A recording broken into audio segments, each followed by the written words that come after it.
All right. Hello and welcome to Virtual Coffee Lunch and Learn Edition. This is the first Lunch and Learn of the year of 2023. So thank you everybody for coming and being here. Virtual Coffee's mission is to be a welcoming tech community that allows room for growth and mentorship at all levels and to create meaningful opportunities for learning, leadership, and contribution for everyone. To find our code of conduct, events, and learn more, you can check out our site, virtualcoffee.io. You can also follow us on Twitter, virtualcoffee.io.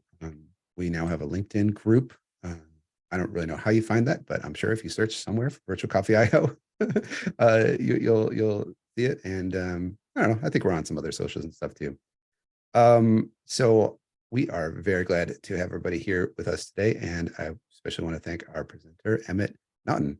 Emmett is a software engineer with over 5 years of experience who loves building incredible user experiences. He started in the world of e-commerce, working with organizations such as Govalo. Hopefully I said that right, Govalo, an e-commerce gifting solution, having worked with startups and shop merchants to bring their products online. He also helps run the Coder Dads community, which is a Slack group for dads that code. You can find his site and also a link to the Coder's Dad Slack at emmettnaughton.com. I put those links in the chat as well. So today Emmett is going to be talking about navigating the job hunt. So without any further ado, I am going to switch over to Emmett. Emmett, thank you for coming and take it away. Yeah, thanks for having me. Great to see some faces in the crowd, and first one of the year always feels good to start January off strong. Yeah, so job hunting, never fun. I don't know anybody who enjoys it. And this has been it's been a big adventure for me personally. So I was laid off twice in 2020 due to joining early stage startups, funding markets, and a lot of the layoffs come as like it's not a performance or a personal thing. It's just a company cannot continue to run the way they are, so they had to make decisions, and it puts you on the job hunt, and it puts me on a lot of calls. And some of the things I've learned through job hunting, um, networking. If you're not sharing your story, sharing things you've built, especially from a developer focus, if you have those passion projects or side projects that you've built, share them, get them out into the world, and be able to talk about them from a really high level, because when you're talking to people doing these interview screenings, most of the time they're not technical. So they're not going to be looking at your GitHub. They're not going to be looking at how you set things up in the first round. That's generally the hiring manager or the engineering manager that you're going to be interviewing with. But the first initial calls are, I would say, the most important. Um, and from there, because talk your way once you can talk your way into the room, that's when you can really shine.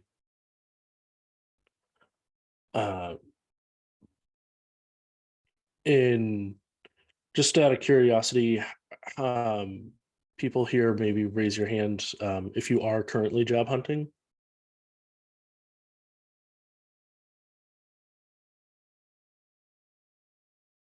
Okay, so quite a few of you. Um,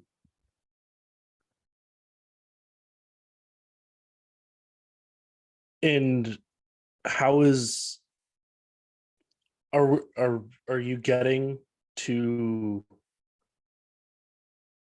like getting interviews with the engineering manager or through the initial screen?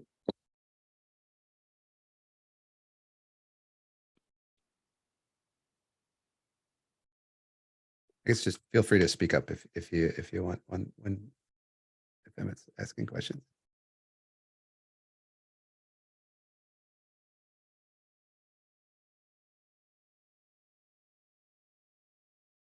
Taiwo, why don't you go ahead?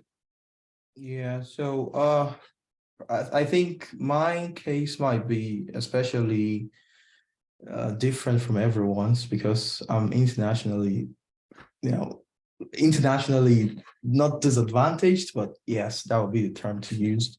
So I think the bulk of I agree with your thoughts with regards to network, because the bulk of the interactions I've ever gotten with directly with the engineering managers will be via my friends and networks that just referred me directly. So that's my experience so far. Some of them quite good, some of them not the best, but overall, 99% of my discussions came as a result of referrals and colleagues and friends that just said, oh, this guy can do the job. That's very true. And another tip is don't be afraid to ask for referral. I think if you don't ask, the answer is always no. Um, you will never. You don't know if you're missing out on an opportunity because you didn't ask for it. And I I started at Gavallo because I almost I almost quit my job search in 2021 because I was interviewing. I had a company that did 7 rounds of interviews, each with different. It was with 6 different people. Each one was like an hour and a half. I got to the last round. I thought I crushed it. I'm expecting an offer, and I got a call from the recruiter at 7:30 p.m. on a Friday telling me that I wasn't technical enough. And it was like just before Thanksgiving of 2021. And I was like, I'm going to give up. I'm going to not apply to jobs. I'm going to maybe even pivot and look for something else. And just out of the blue, I got a Twitter DM being like, hey, we're hiring at Cavallo. Do you want to interview? I was like, yes. And yeah, 7 p.m. on a Friday is just not. I get time zones, but like there's some common sense courtesy uh, in a phone call. Like that could have been an email. Like, um, and the other thing is also if these rejections coming in, please ask for feedback. Ask how can I improve? What would have gotten me an offer? You may not get a you might not get an answer. You might get a um generic email back, but it again, it never hurts to ask.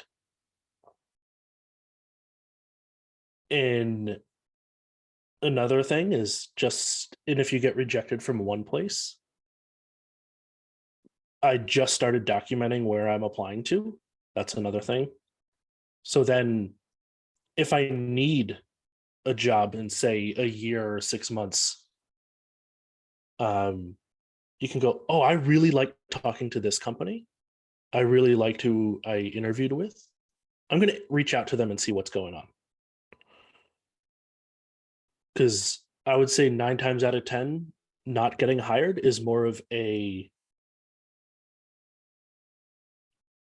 not about you. It's mostly about the company.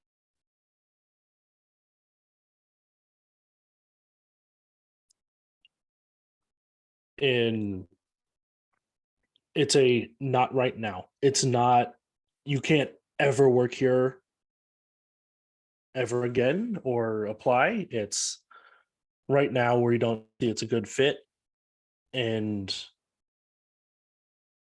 I've heard stories of people applying 3 or 4 times, to FANG companies, and they get a rejection. They try back in 6 months, and then they get it. And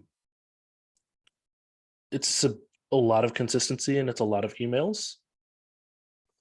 It's a lot, and job hunting's more work than the job most of the time. And this brings me to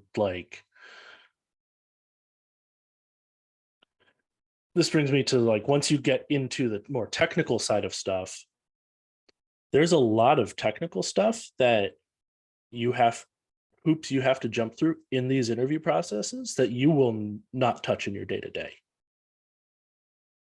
which gets me really frustrated because there are companies that are missing out on incredible people, incredible, wonderful people, just because they can't do a technical challenge with somebody watching them. I don't know. And sure, it's a learned skill that you can buff up on, but having somebody look at you through your laptop, through your camera, and watching your screen while you code, I I forget how to code. I've had interviews where I could talk through the problem. My fingers would not would just not write the code. It just did not. I didn't like. I forgot how to, just because somebody was there watching. It's like that's not how I code day to day. I've got generally got the music blasting, rocking out, and coding through the tickets. But um, you see, Anna asks 7 rounds interviews. I would say not typical, but I think there are some companies that like you to meet a lot of the team before making. They have a lot of people that have a say in who they hire, but 7 is just too many. And if you are finding yourself in 7 rounds of interviews,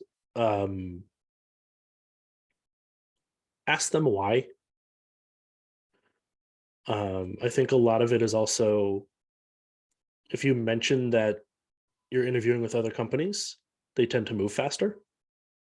Um, which is another thing that I'm starting to say, is that I'm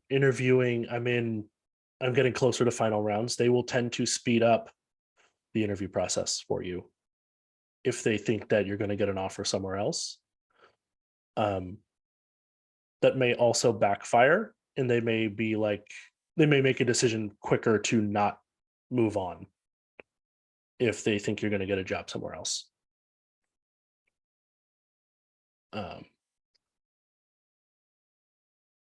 And interviewing's hard, and it's a song and dance, unfortunately. I think that's what I've learned over the last 3 months of interviewing, especially with people saying um, the tech market, with all of these layoffs. Um, there's companies that are just sort of following suit and being like, we're not hiring right now. And I would also think that especially with Twitter, Meta, um, Amazon, I think, and Salesforce, all just recently, like Salesforce laid off this week, which I can't imagine going through the holidays coming back to start work to finding that out. You just had all this rest time, and then now you're looking for work. That's got to be hard. But if you're looking now, I would stay motivated. There are places hiring. Rely on your network. Virtual coffee is a great place to be, and we can really support each other with sharing job postings and I think something we should really think about doing is almost crowdsourcing the job hunt for people. Be like, hey, I applied to this place. This is what their interview process is. And if you're going through it, and then if it doesn't work out, refer somebody from virtual coffee. Be like, hey, this didn't work. If a company passes on you, be like, hey, I have another friend, wonderful human being. I would love for you to interview them. And just start referring people that way, because you never know where these connections are going to lead.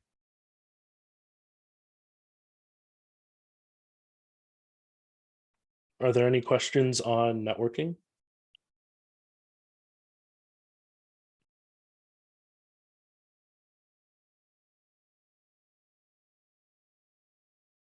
So with referring somebody, if something doesn't work out, so at what point do you, so this is like you get a rejection and then you say, like, is that the kind of process you're talking about?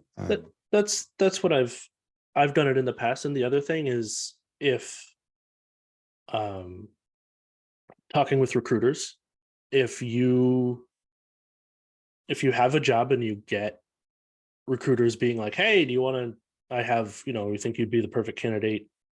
Be like, be open and honest. Be, I'm not looking for my next opportunity right now, but I have a list of friends that I know are looking, and here's their contact information. Obviously, making sure that the people on that list are comfortable with you giving that out. But a lot of that can happen through LinkedIn or other socials too. And yeah, I've referred people. I got rejected for not being technical enough, and I was just like, hey, I know somebody who has a little bit more experience in this area that I'm not as strong in, that you're requiring for the job. They're looking for work. I don't know the full results on if they, started working there, but I think it comes down to giving people chances and experiences interviewing. It is very much a muscle that you can work on. I remember when I started out and I was telling initial screens and hiring managers that I was working in the emergency room while looking for technical jobs. And just the faces on these hiring managers would just drop on the Zoom call, because they would know I was wasting their time, because they wouldn't give me a shot. They're like, you don't have experience. What are you doing here? And I've had call interviews just like, stopped almost immediately once they found out that I wasn't currently working in tech. And then I would read on LinkedIn that they were struggling to find talent to hire, which is extremely frustrating. I truly believe that there's so many people that deserve to be in tech, would build wonderful products with teams, but they're not given the shot because they don't have, they have 8.5 of the bullet points, but they don't have that one extra one that's like, a college degree, or they're not willing to relocate to, across the country or to another country to work. Um, so I just want to say, keep applying, keep putting yourself out there, uh, and networking, sharing your projects. Yes, have grit. Learn to keep showing up, and it's it's an hour. Find an hour a day to apply to jobs. Tweak your resume. Um, find people that you can talk to about the job hunt. The community here is great. It's But also on your social medias, you don't want to be complaining about every rejection either. I think that's because hiring managers are going to your social media. They are looking at, is this person somebody we'd want on the team, representing the team, essentially. You see a lot of people with at big corp in their Twitter handle or LinkedIn, and you're wearing that team's jersey if you on social media. And I've seen people lose jobs because they posted something and the company didn't agree with it, and it was off hours. They didn't even mention the company at all, and so it is a song and dance, but rely on your network. We're here. We'll look at resumes. Um, we'll look at how even wording emails. I've used Chat GPT to write a cover letter, because I have a hard time talking super positively about myself. I think that's another thing, is showing that you're confident that you can do the job, and showing that you can do the job, showing up and that you have confidence that you can do it goes a long way. Do you have a question? Yeah, Taiwo, go ahead. Okay, I didn't want to like break, cut into your speech. So you mentioned something about sharing projects, and from my understanding, the bulk, everyone is not the same, because I love to do a project. I have a lot of them. And I have spoken to friends who simply just don't have the time for side projects. And they're not necessarily junior-ish devs. So they probably have been in the industry for like 4 or 5 years, but they don't have a lot of side projects. It's always the work. It's Work. always Yeah. So in that particular scenario, what would you advise for that person to share? One thing that comes to mind may be, okay, articles and stuff like that, but in the way of also showcasing knowledge to people, like, I really, really know this thing. I really, really am very, very good, but I don't have a project. So how would you advise such a person? yeah, that's so that's a it's a hard one, but it's also, can you talk about the stuff you did at work? Can you talk about that feature you implemented? Um, Obviously, that gets a little tough if you're under non-disclosure agreements and things like that. But if um, sharing your GitHub, or where you have these projects stored, and they can, the GitHub commit calendar, that's a great place to just sort of look and see, hey, is this person coding? I wouldn't say it's the end all be all, though, because there's libraries out there that you can draw pictures in your GitHub calendar and just make it your own. But at the end of the day, if you can talk about the work you've been doing, and being, being honest about your experience, I think that's the way to do that. Um, yeah, because not everybody has time for side projects or the time to do even the take home project that these companies give. That's a whole that's another lunch and learn. um how to talk, how to do a take home um efficiently. But yeah, and the question about always submitting a cover letter,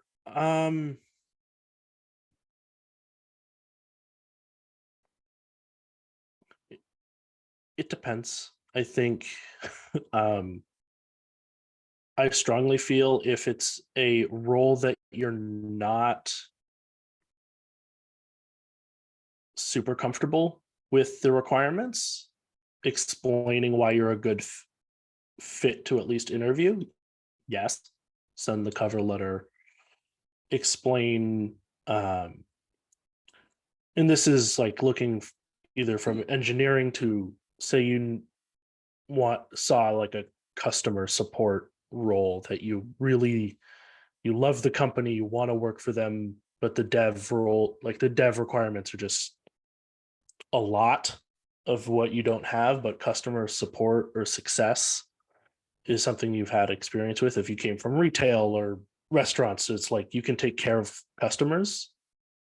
I would fill out a cover letter. I would write a cover letter for if it's like an area change.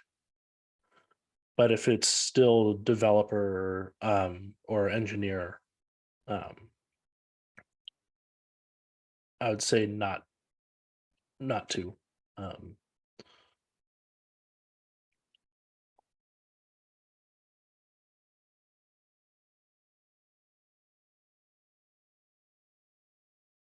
and the other thing about resumes, um, if you don't have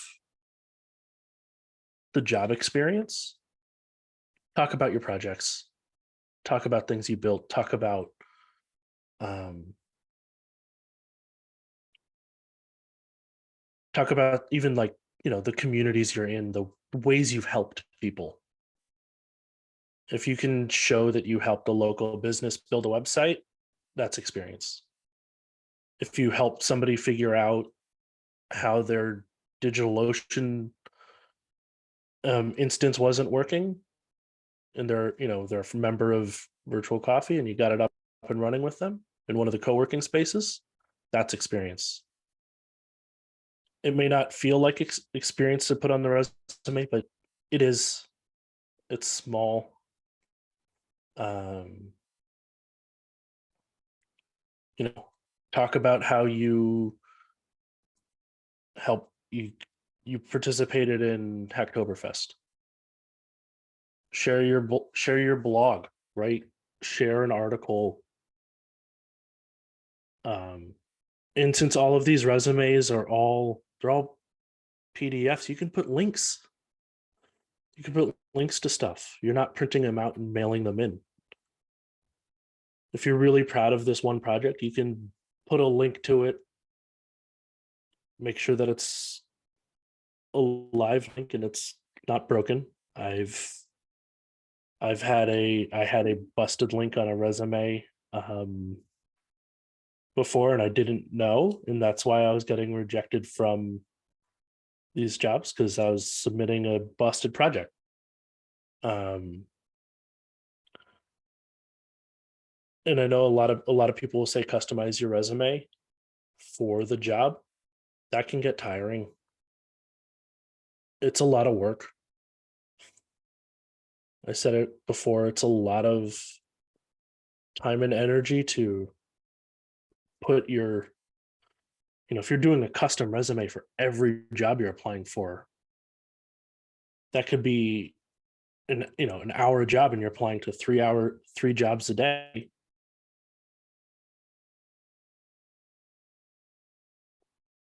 I love that. using ChatGPT to update your resume based on job description. You probably can. Oh,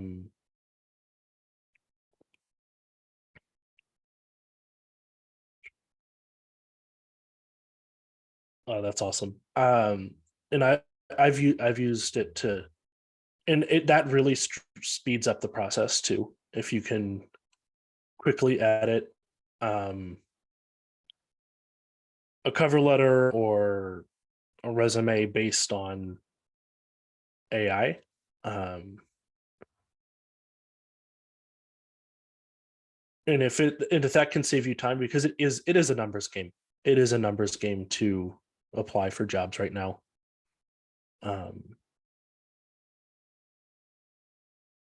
There any other questions? Yeah, go ahead. Okay, so you mentioned, like, in the light of the recent disturbance in the industry, like one's network will be like the best to use.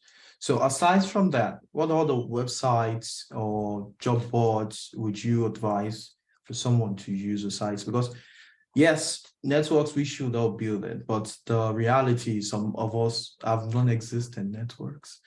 And yeah, maybe that's a great place to start while building your network. So do you have like websites, and where else would you look at if you have no good network?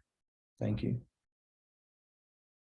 Yeah, so there's everything from Indeed, LinkedIn. I've used AngelList. They're now we found, or something like that. They changed their AngelList. AngelList is it's an investment venture capitalist firm. So they have all of their companies listed there. There's a whole list of basically of your tech. Yes, that's it. Yeah. And then also the Y Combinator has a job board.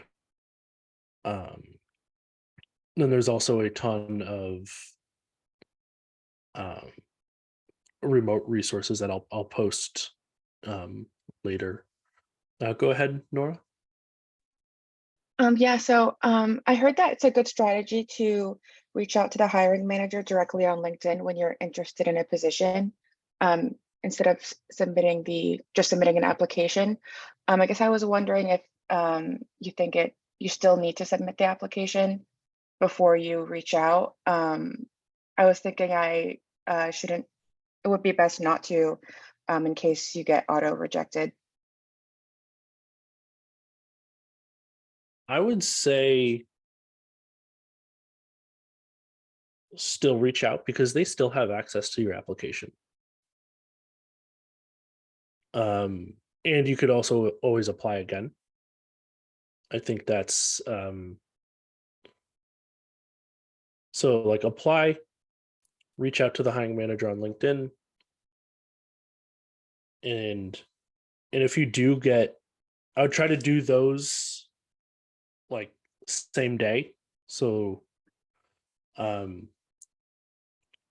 something we could do is we could build up a template for reaching out to hiring managers. I think that would be a great resource. Could do for virtual coffee. Yeah. But I would say still apply when you reach out to the hiring manager, because you may get auto rejected, but if they have a copy of your resume, that gets you through the automation. Okay. Thank you. Go ahead, Justin. Yeah, I just wanted to ask what your thoughts or opinions were of these recruiters on LinkedIn that kind of reach out to you, looking to fill roles. And, a lot of them are mostly contract to hire kind of work. Are they a waste of time? Are they worth following up with?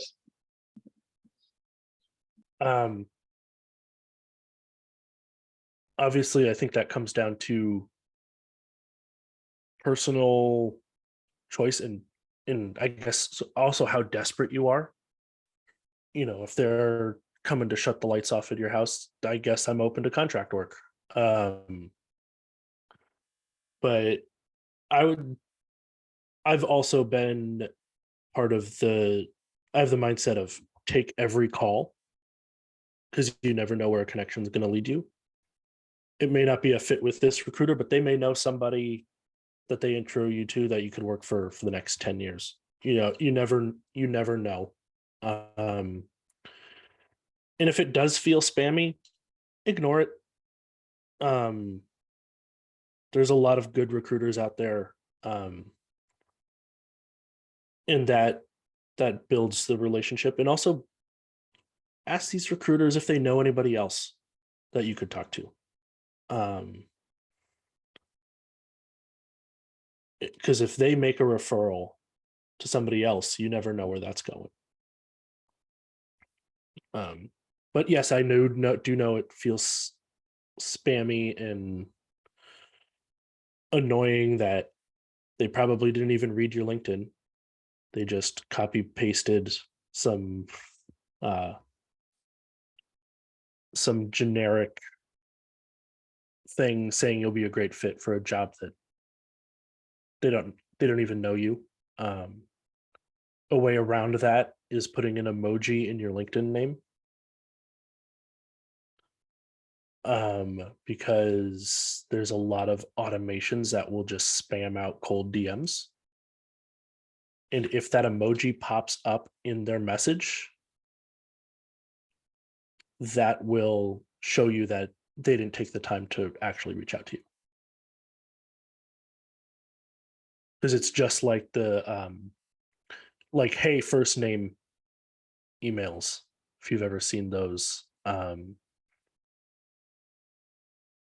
I've seen a couple of those with my email marketing friends. And that just does not build the relationship with the person to be strong, right? Is if you're not going to take the time to learn about what I'm about, we're probably not a good fit.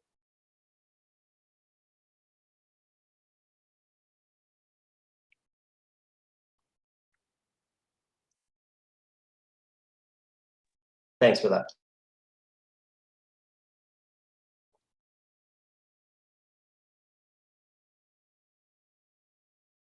So I had a question. This actually kind of takes us back to, or much earlier when you were talking about actually performing interviews, right? And the coding interviews, right? And you talked about how getting into a different context where you're not like at your normal desk with your music playing and stuff like that can mess you up, right? And so I was wondering if you had found any like techniques to improve that situation in that live coding interview environment, which everybody I think agrees is pretty awful.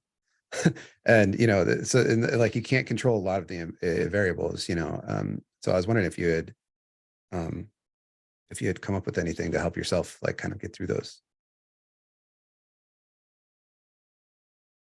Yeah, I think a lot of it comes down to asking in the interview what to expect beforehand and trying to do that before the day of or during the call. And I think a lot of it is there is preparation for it. Whether if that's just I think you could open up Zoom, just start a meeting with just yourself so you see yourself and then coding. Just to get that like, okay, I'm on camera. Okay, I'm on camera. Aspect of it and being able to sort of talk while coding, which is also hard. I think it's an art form. You watch these Twitch streamers and people who code live on YouTube, and you're just like, how do you like, you watch the Learn with Jason, it's like I have a hard enough time thinking and talking at the same time, but you're coding, you're talking to a guest, you're reading Twitch chat, you're typing and you're writing, workable, valid code. Like that's it's practice. It's and I think, again, the co-working rooms, jumping on a Zoom call with somebody to code through something. Yeah, practice. I wish I had a better answer. The right answer is to have companies to stop doing live coding challenges, but that's Sure. Yeah. Stop doing multiple interviews. Stop cold calling. Stop doing code interviews. Yeah. No, I think that we all would prefer that the industry changes. Fortunately, there's not a lot we can do in the short term. But yeah, practice seems like a good call. And we have done in the past. I don't know that I'm not sure when the most recent one was, but at Virtual Coffee, we've done code interview, practice sessions.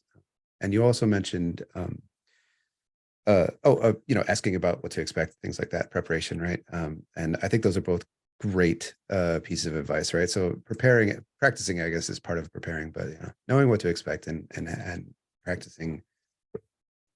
Yeah, there's nothing worse than jumping on a Zoom call thinking it's going to just be a chat, and they're like, "Oh, we have this 30-minute code challenge." Oh gosh, yeah. And it's in a Google Doc. No, we laugh about it, but I've had two interviews in this last 3 months where they're like, "We're gonna code in a Google Doc, talk through all of your stuff, and think of it like a client interview. So you need to like tell me how much time it's gonna take to do and how much you're gonna charge and all of that stuff too."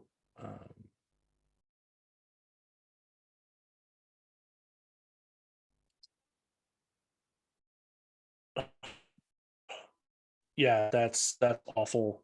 It'll be a take home, and then it's gonna be live on Zoom. Like that's that's um that's cruel and not fair, right? It's like you want to provide your best work, and clearly, if you're panicked or stressed or upset about an interview process step, you're not going to do your best work.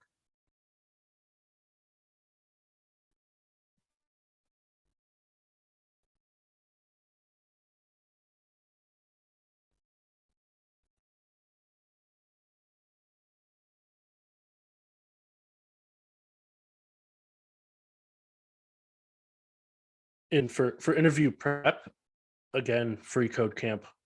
I think they have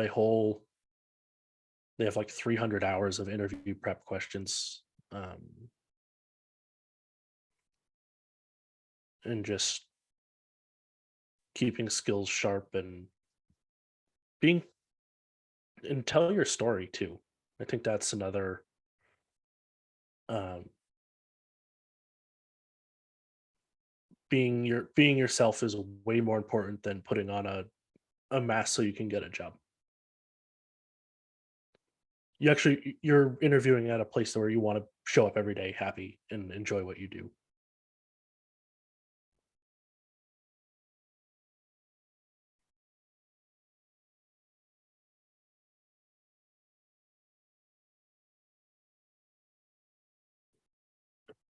All right, I have another question.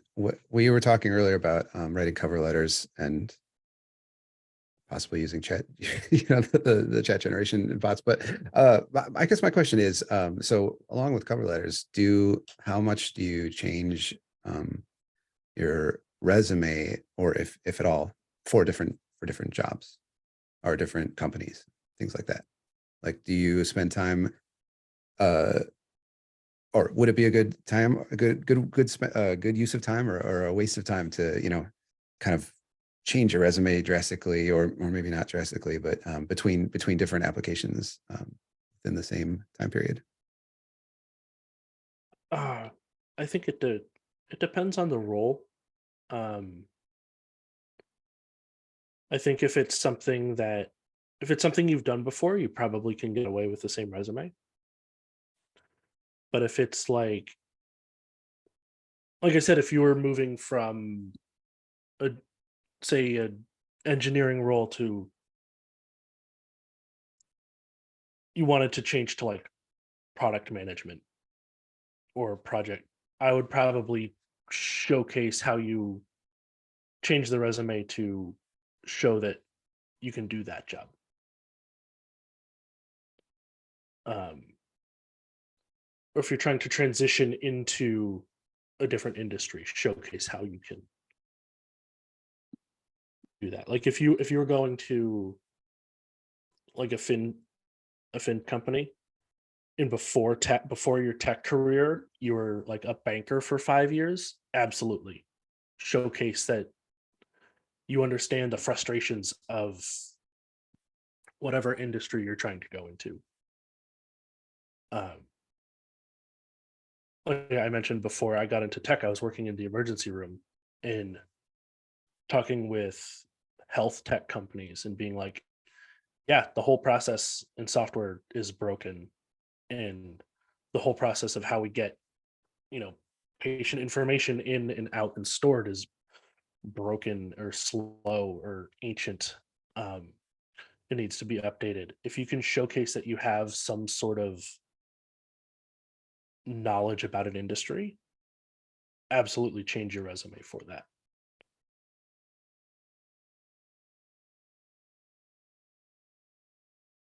Nice. So yeah, make your resume for the job you want, but not necessarily changing it between different companies in the same process. Right. And Yeah. that goes down to what do you rather spend your time on?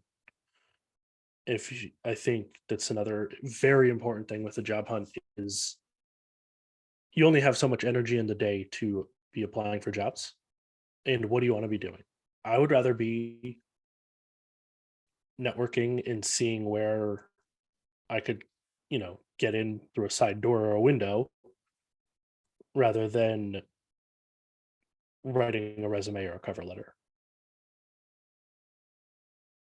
Um, Jumping on calls with recruiters, I think, is way more impactful than tweaking your cover letter or resume.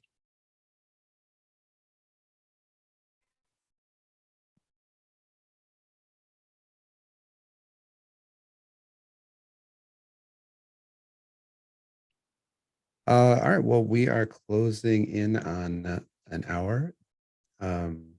Anybody has any final comments, questions, anything like that? Or Emmett, if you have any final thoughts, probably now is the time. Yeah, I mean, biggest thoughts are start networking, start sharing your story, lift other people up when you can. When you see a tweet saying somebody's looking for work, just retweet it, just share it. You never know where a like and a retweet's going to get somebody. Um, and I think people are going to see you building up other people, and they're going to go, "I want to work with them." They want to be part. Like people want to do good for other people. So you know, and it's free. A DM is free. Um, and and sharing job posts in whatever communities you're in.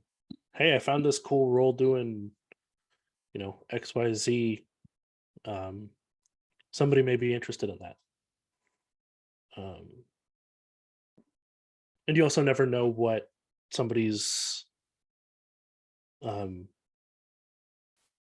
job status is either. You may introduce them to somebody. That's why I'm such a big believer in taking every possible call you can, because you never know where a connection will get you. LinkedIn, Twitter, social media, wherever. It could be it could be the guy you get coffee from every day. You could make just a small comment, they go check it out, and then they change their life. So it's not about, yes, at the end of the day, yes, landing a job is good, but if I can help somebody else also land a job and change their life, like, let's do it. I think that's um yeah, let's get everybody hired. I love that. Yes, let's get everybody hired. I think that's a good spot to end. All right. So I just want to say thank you so much, Emmett, for coming on and doing this. I think this was a great little talk, and great time hanging out with everybody. Thank you everybody for coming. As I mentioned before, we will be posting this on YouTube a little bit later next week, probably. And so we can kind of review there. Feel free to join the Job Hunt channel if you're not already in there in Slack, in the Virtual Coffee Slack. And yeah, I think that's about it. So thank you again, Emmett. Thank you everybody for coming. And feel free to follow us, virtualcoffee.io. Follow us on Virtual Coffee's Twitter, Virtual Coffee IO. And we will see everybody next time. All right. Thank you, Emmett.